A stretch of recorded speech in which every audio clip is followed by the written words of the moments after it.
Yeah, so lazy me la see friends. Ma upu dat in noiti. Bika amanja bra oloisi. A ome lazy a konsoi mi. I need me dream that me make it. The switch shots on isla. Toko me ta make moiti.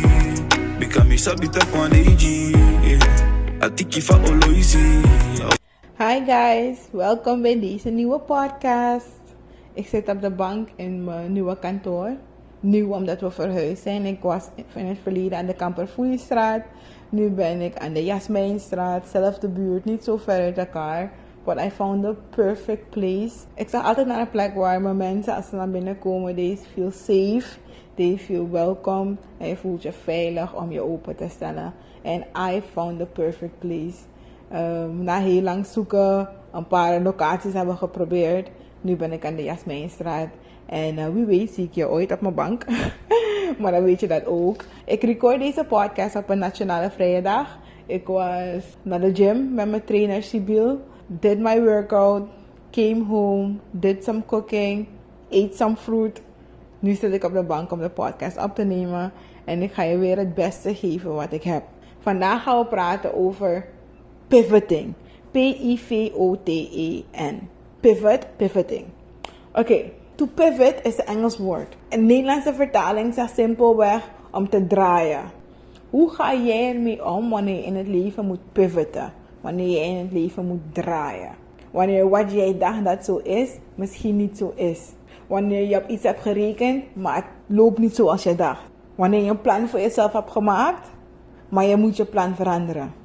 Wanneer je merkt dat je op een bepaalde manier bent, dat jij bent zoals je bent, maar dat jij merkt dat hoe jij bent soms voor issues zorgt. Hoe ga je ermee om wanneer jij moet draaien in deze wereld? Wanneer je moet roteren, wanneer je naar een ander pad moet.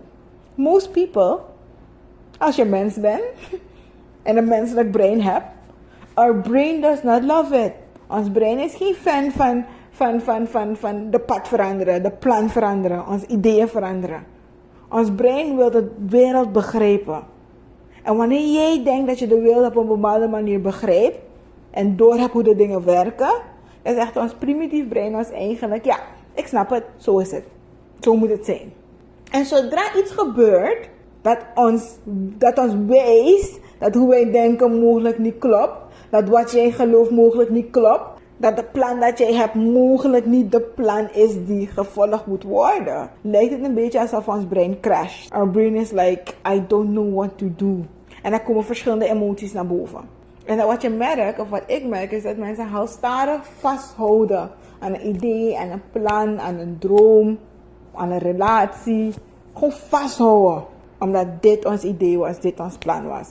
En dat we can't pivot. We kunnen niet draaien. Het is moeilijk voor ons. Dat is helemaal normaal. Helemaal normaal. Zoals ik je zei, ons brein houdt van ritme. Het houdt van een plan. Het houdt van weten wat gaat gebeuren. En als het eenmaal weet wat gaat gebeuren, dan wil het liefst dat het zo blijft. Dat is hoe een menselijk brein werkt. Maar zoals jij weet, als je lang genoeg leeft op deze wereld, ga jij merken dat things change every moment. COVID kwam, thuis kunnen dingen veranderen, in je relatie kunnen dingen veranderen, op school kunnen dingen veranderen, je plannings kunnen veranderen. Things change. En wanneer je rigide bent, wanneer jij strak bent, wanneer jij niet flexibel bent, wanneer jij niet kan pivoten, sometimes things break inside of us. Je moet het zien als een bal. Je hebt een tennisbal en aan één kant heb je een vaas. Een glazen vaas. Mooie vaas, gemaakt van glas, stevig. Als je hem laat vallen, wat gebeurt? Als hij valt, breekt hij. 9 uit de 10 keren. Vooral als het op tegel of concreet is. Het breekt gewoon. Maar wanneer je je tennisbal laat vallen, wat gebeurt er? Het stuitert. Omdat ons tennisbal flexibel is. Het is natuurlijk van ander materiaal gemaakt. Het maakt niet uit hoe hard je het slaat. Het stuit. Het is veerkrachtig. Noemen ze dat in de coaching. Aan de andere kant, onze glas is vreselijk mooi. Onze vaas is vreselijk mooi.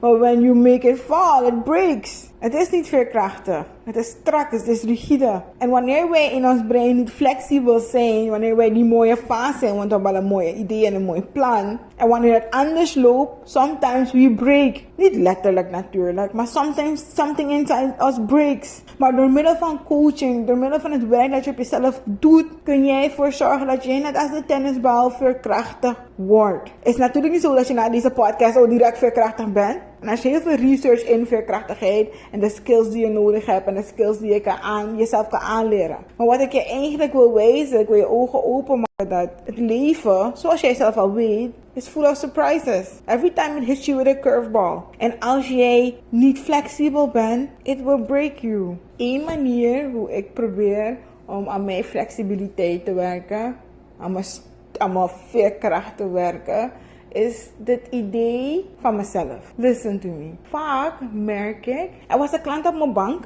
en ze zei, Gwamu, weet je, ik weet niet eens wie ik ben. En toen keek ik er aan en toen zei ik, weet je, het gaat niet om wie jij bent. Het gaat om wie je wil worden. Het gaat om wie je wilt zijn. Vaak zie ik dat wij zo vasthouden aan wie wij zijn. Aan wat wij hebben geleerd. Aan het idee van onszelf. En je hoort het ook wanneer mensen zeggen, ik ben introvert. Ik ben extrovert. Ik ben huppeldepup. Ik ben huppeldepup. Vul zelf in. We hebben een heleboel ideeën over onszelf. Ik keek naar een documentaire waar een vader uitlegde dat ze zoveel geld schuldig waren aan een geldschieter. En dat zij dus verplicht waren te werken voor de geldschieter totdat dat geld afbetaald werd.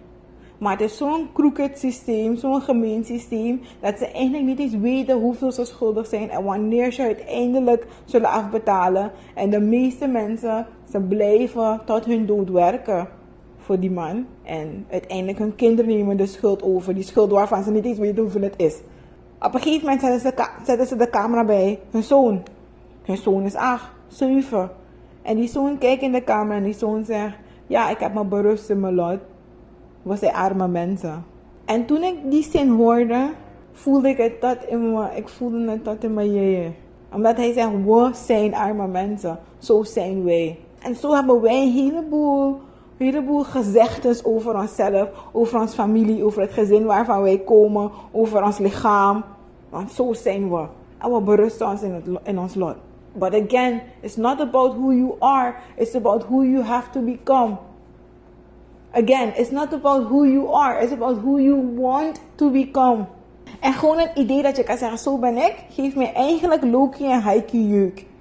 Natuurlijk zijn er bepaalde dingen aan onze karakter, bepaalde dingen aan ons gezin dat wij leuk vinden, dat wij willen waarborgen, dat wij, weet je, we want to give to the next generation. Maar een heleboel andere dingen hoeven we niet eens vast te houden alsof wij dat zijn en alsof wij het moeten zijn tot onze dood. Bijvoorbeeld, ik kan ook makkelijk zeggen, weet je, mijn familie is groter, dus wij zijn gewoon dik. And I could run with that narrative and just accept it.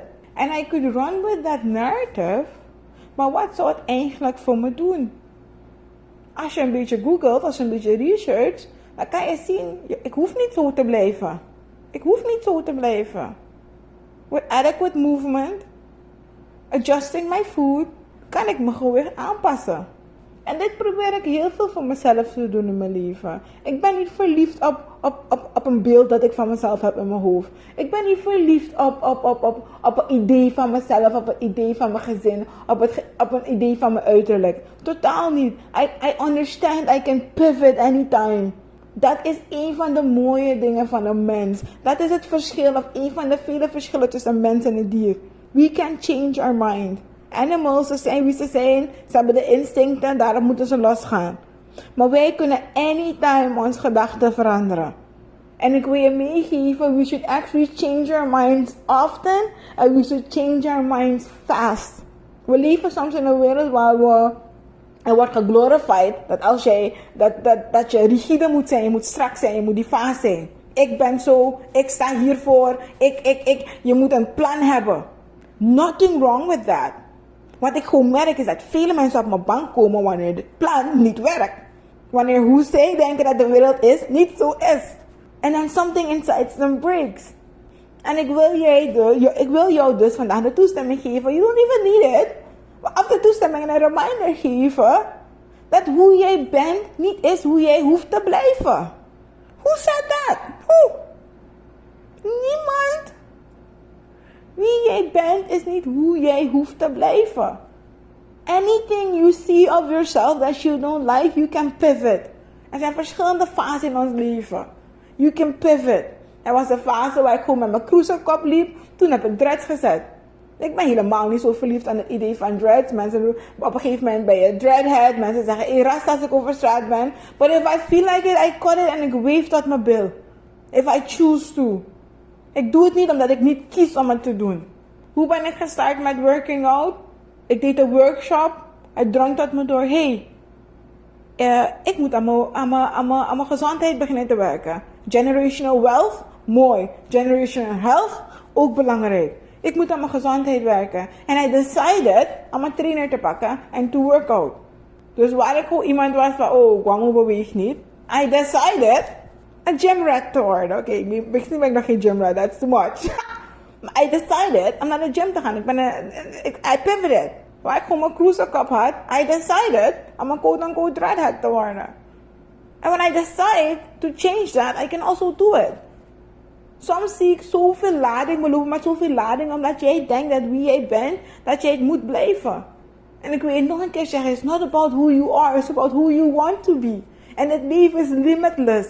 Als ik met yoga wil beginnen morgen, word ik gewoon morgen yogini en ik doe mijn fulltime yoga. Ik onderneem, nu ben ik een entrepreneur. Ik ben helemaal niet verliefd aan het idee van entrepreneur zijn. If I decide om te gaan solliciteren en dan mag ik aan te werken, dan word ik gewoon iemand die 9 to 5 werkt. Of 9 to 4 werkt. Op een gegeven moment, ik had nooit alleen getraveld, ik heb alleen met mijn ouders getraveld. Toen kwam er een beurs of een exchange program vanuit ADEC. Toen dacht ik, oké, hoe ga ik dat doen? Ik ben niet iemand die alleen travelt, die weet te travelen. Het is eng, anxiety, grote plekken, grote airports. I decided om iemand te worden die alleen kan reizen. Ik ben echt een mensenmens. Ik hou van mensen om me heen. Mensen die in mijn taal kunnen praten. Mensen waarmee ik kan connecten. Dus dat was ook een van de uitdagingen om met die exchange program mee te doen. I decided om iemand te worden die even met zichzelf kan zijn. You decide. You can pivot. Wat jij bent hoef je niet te blijven. En dit is een van de mooiste dingen in deze wereld. Change your mind. Change your mind often. Change your mind fast. So this is gewoon je reminder that you can change your mind. That you're allowed to change your mind. En dat hier eigenlijk je kracht ligt. Ik had een laatste voorbeeld waar ik in een hele stressvolle situatie zat met iemand. Ik heb me laten stressen door de persoon.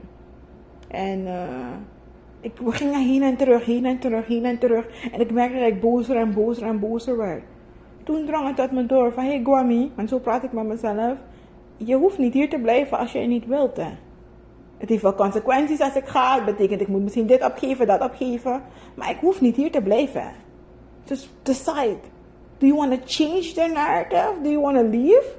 Met de consequenties die daarbij komen. Natuurlijk. Owning them. Of are you gonna stay? Met also de consequenties die daarbij komen. En ik kan vasthouden omdat ik zo verliefd ben aan het idee. Verliefd ben aan de situatie. But I decided to change that. Don't be afraid to change. Je kan vele levens hebben in één leven. Ik ben misschien bij nummer 22. Ze zeggen ook dat de kat verschillende levens heeft. Hè? Ik ben misschien bij nummer 22. And I have a lot to do. I have a lot to see. I have a lot to transform for myself. Dus again, it's niet about wie je bent, het is om wie jij wil zijn. En als jij weet wie jij wil zijn, adjust your life accordingly. Wees geen vaas, wees niet rigide in deze wereld. Wees een bal, stuiter. Stuiter. Draai, my friends. Pivot, draai. Er zijn verschillende wegen naar Rome. Als je andere pad pakt, kom je toch aan waar je wil zijn. Draai. Je hebt toestemming. Bye. Thank you for listening to this podcast. Ik zie je bij de volgende. Vergeet niet dat de Brain Bootcamp weer aankomt. Yes, eind augustus start de derde editie van de Brain Bootcamp voor dit jaar. En wij gaan praten over finding your voice. Hou je schrap, meer details worden nog gedeeld via mijn Facebook. En dan zie ik je bij de volgende aflevering. Wees goed voor jezelf. Als jij het niet doet, wie gaat het doen? Bye!